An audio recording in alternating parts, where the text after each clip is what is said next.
Praise the Lord. இன்னைக்கு நாங்க ஒரு சூப்பரான கதையோட வந்திருக்கோம். என்ன கதைன்னு பாப்போமா?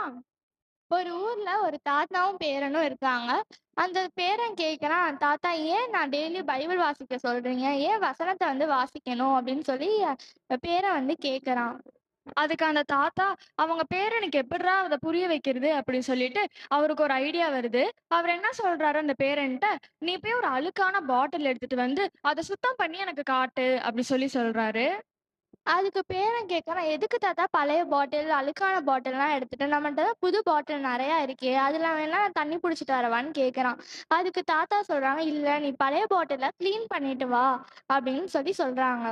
அதே மாரி அந்த பையன் என்ன பண்றான், தாத்தாவோட பேச்சுக்கு கீழ்ப்படிஞ்சு, அதே மாரி ஒரு அழுக்கான பாட்டில் எடுத்து அத சுத்தம் பண்றான். அவன் சுத்தம் பண்ணிட்டே இருக்கும்போது, ஒரு சில இடங்கள்ல அழுக்கு போவே மாட்டேன்து.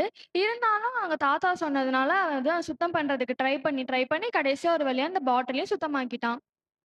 அதுக்கப்புறம் அந்த பையன் தாத்தா கிட்ட கொண்டு காட்டுறான். நான் கஷ்டப்பட்டு இத சுத்தம் பண்ணிட்டேன். டெய்லியும் இதுக்காக நான் கழுவி கழுவி இது புதுசு மாரி ஆக்கிட்டேன் தாத்தா அப்படின்னு சொல்லி சொல்றான். அதுக்கு அவங்க தாத்தா சொல்றாங்க, இப்படிதான் நம்ம வாழ்க்கையும். நம்ம பைபிள் வசனத்த வாசிக்க வாசிக்க தான் நம்ம நம்மளோட உள்ள சுத்திகரிக்கப்படும். நம்ம பண்ண பாவங்கள்லாம் கழுவப்படும். ஸோ நம்ம பைபிள் வசனத்த டெய்லியும் படிச்சு நம்மள பரிசுத்தமாக்கிட்டே இருக்கணும். இப்ப இந்த பாட்டிலும் அதே மாரி தான்.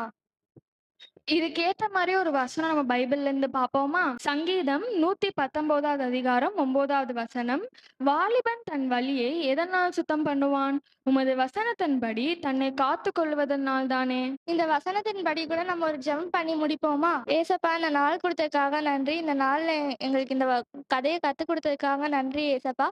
ஏசப்பா, இந்த கதையின்படி நாங்கள் தினமும் உங்களோட வசனத்தை வாசிக்க உதவி செய்யுங்க ஏசப்பா. எங்கள்கிட்ட பேசுங்க ஏசப்பா. நாங்கள் மித்தவங்களுக்கு பிரயோஜனமான பாத்திரமாக இருக்க உதவி செய்யுங்க ஏசப்பா. எங்களோட பாவங்களை கழுவி சுத்திகரிங்க ஏசப்பா. அப்படி பண்ண போவதுக்காக நன்றி. இயேசுவின் நாமத்தில் ஜெபிக்கிறேன் நல்ல பிதாவே, ஆமென்.